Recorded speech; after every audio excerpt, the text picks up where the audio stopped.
Hello, welcome back to Blossom Schoolhouse.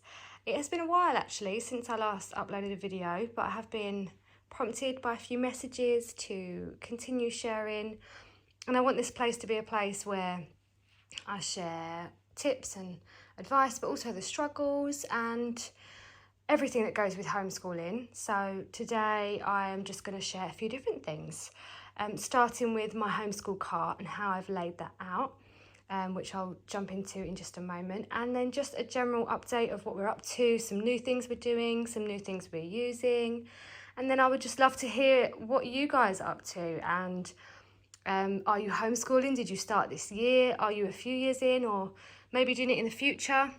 I'd love to open up a conversation in the comments, so please feel free to let me know what you are up to as well. And yeah, let's dive in. So I'm going to start with the cart. I haven't used this cart for a while actually. I had put it in the cupboard and was storing some bits on it in there, and had been using my school shelves, I call them, the bookcase in the living room, to put our curriculum on and the things that we needed. So this had everything on it, but I have just totally missed having the cart right by me at the table, so I don't have to get up and down when I need a new resource. So I thought, you know what, let me bring the cart back out. And then it's got everything on it that we need curriculum-wise and lesson-wise and morning time-wise. And I'm going to just take you through each section and show you what I'm keeping on there. So starting with the top, I have these magazine file boxes, one for each of my children. And in them is all of their curriculum. So we've got some workbooks that I will use for independent work, so random mental math workbooks. Then I've got their copy workbook. They've got one of those each. Then they've both got a creative writing book, their language arts and the booster cards that go with it, and both of their math curriculums and their math curriculum resources, so the math manipulatives that go with their levels are in there as well. And then on the side here, I've got a few extra resources. So I've got a spelling book that I recently picked up to give me some ideas on spelling, and the other spelling book that we sometimes use if I need ideas for spelling words. And then we've got some wipe clean pockets that have got some more spelling things in. So these are to teach my 7-year-old to spell the days, both of them actually, the days of the week. And then their times table practice. And then I've got lastly just the rough schedule that we've been keeping to. I think it's quite nice to have it sort of written out, and that is everything that I keep on the top shelf. Okay, so moving down here, this section is like the morning time shelf. So this is everything that we use first thing in the morning for what I have always called morning time. So I'll take you through all the different things we've been doing for morning time. Okay, I'll start with what they do independently, and then I'll show you what I read to them whilst they're doing this, or sometimes after. It varies from day to day. But they each get given a clock face that they can draw on with a chalk stick, and they will make the time and then write the time. My eldest uses this one, she just writes it down here. And then they have their morning menus, their calendar work, we've got the weather observation, and then yes, the months, spelling and then tracing practice. And then we have their maps that they trace. We've just recently switched to Africa and ancient Egypt because we've been doing ancient Egypt for history. And then just their checklist. And then they both have handwriting. My eldest is still working on the level 3 with the Good and the Beautiful. She's done this one twice. And then my youngest just has a CGP one. And then so they'll do their menus and their handwriting. These are something new that I've added into our morning time, and I bought these from christianbooks.com. They were about £10 each, and then I think I paid something like £10 to get them both shipped because they were from America. And they are called Draw Right Now, and they are drawing and writing workbooks, and then also nature study because they are learning about animals and plants and things from all around the world. So my youngest chose farms because she's obsessed with ducks and chicks and all the cute things, and my eldest chose the Arctic one. And then they will, in their primary workbooks that I got them, they will draw the picture at the top and then do the writing portion down below. So they will just copy that. So these are non-consumable. They can use them over and over. So once they've done all of them from here, which they nearly have done, they can swap and do each other's workbooks. And there are, I think, quite a few to buy, so I probably will purchase more of these. So here's just a couple that my eldest has done. So yeah, it's been really good. The other thing I do have over here is just this colouring book. So I pulled these out for them to colour in while I read the Bible at the same time. So that's an extra thing. They don't always do all of these. Sometimes they will do morning menu and draw right now. Sometimes they will just do morning menu and handwriting.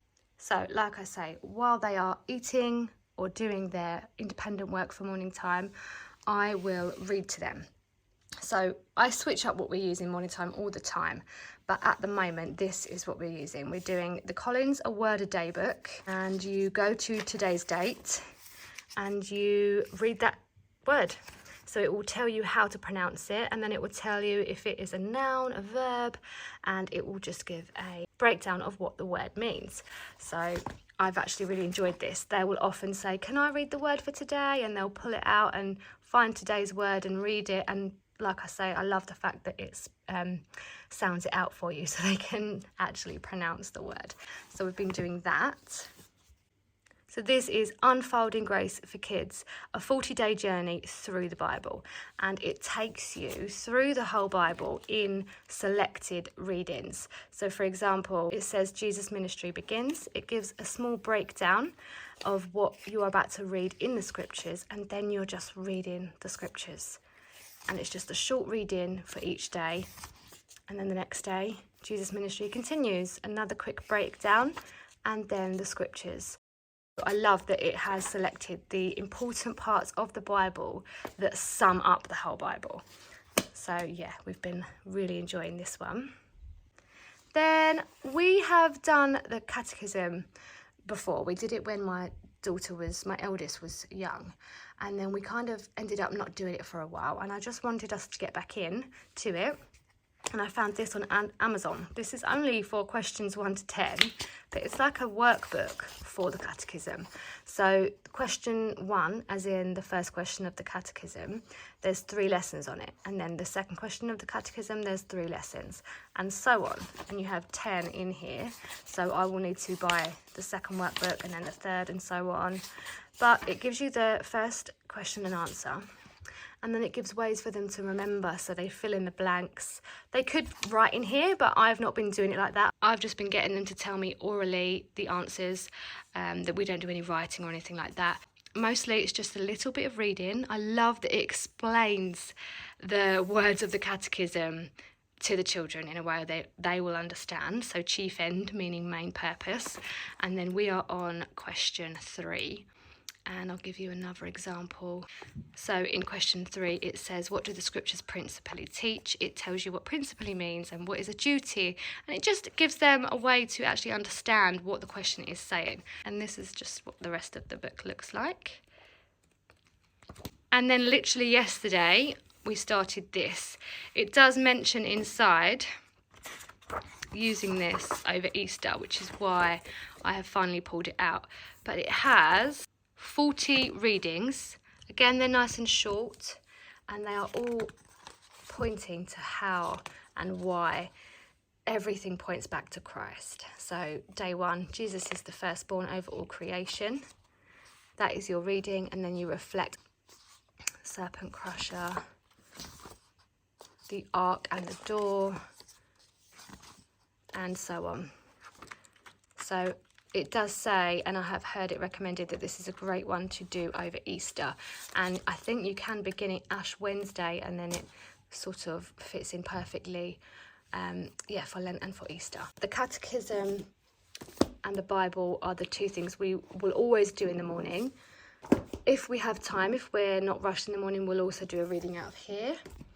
And then something else we've been using is the Faithopedia. So over here, this is the Faithopedia book, and this is what you use alongside the journals. So this is the Old Testament workbook. I have shared this in a video with all the curriculum we were going to use for this year, and these are just the journals that go with it. So we will just read the page for that day, which is just one page, and then they'll fill in the stickers for their journal, and then that's that. So that we also do in our morning time. And then that is literally everything for morning time. So that all sits on this middle shelf. And then at the bottom here, I just have our curriculum for our extra subjects.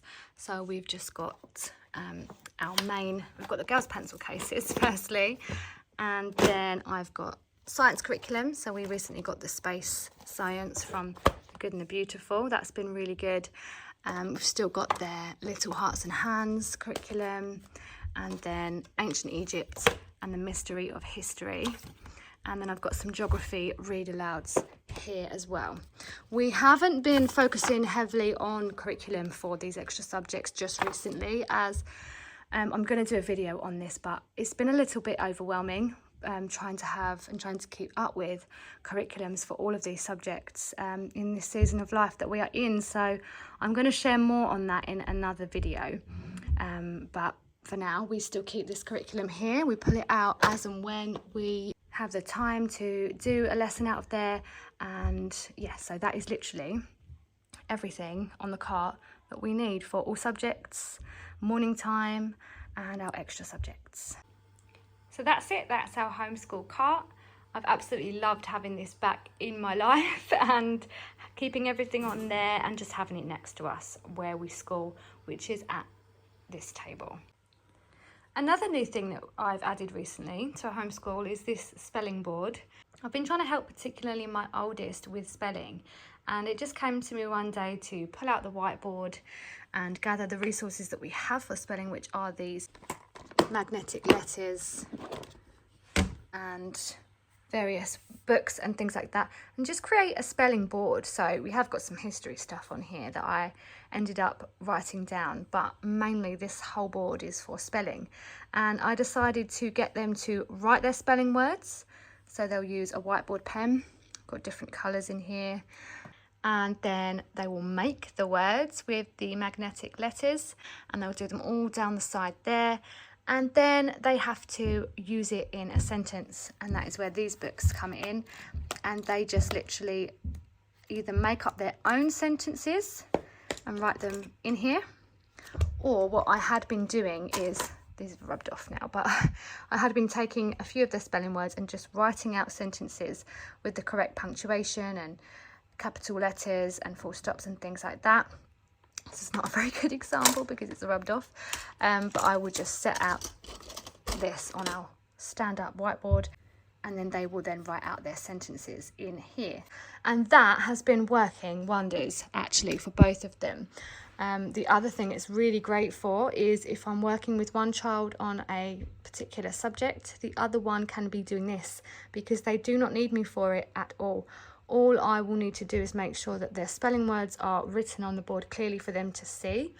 And then I will sometimes just write a couple of sentences for them on here so that they've got this ready to write in there. And they've got this to just go for about 20 to 25 minutes usually, and they're done.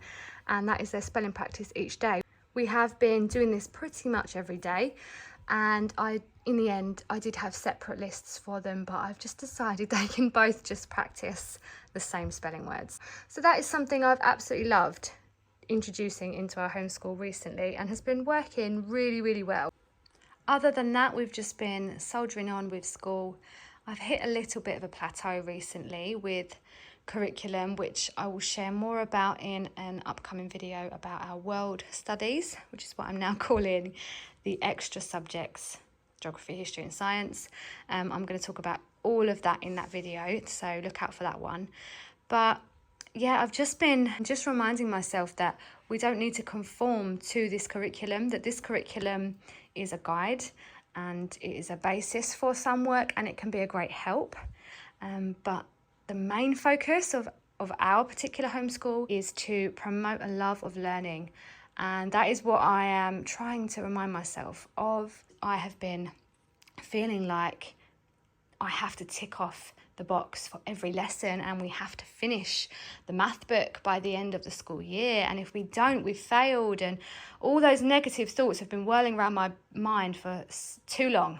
And yeah, I'm just making changes. Yeah, that is one of the main things. Not conforming to curriculum and not being consumed by curriculum. It does just go to show that even though I, deep down in my heart, know that we're not behind, we still fall into those traps. I'm still guilty of it. I still fall into those traps and have to pull myself back out of them. But for now, that is the new things that we have been doing and how I have laid out the cart and yeah, what we're using, what we're doing.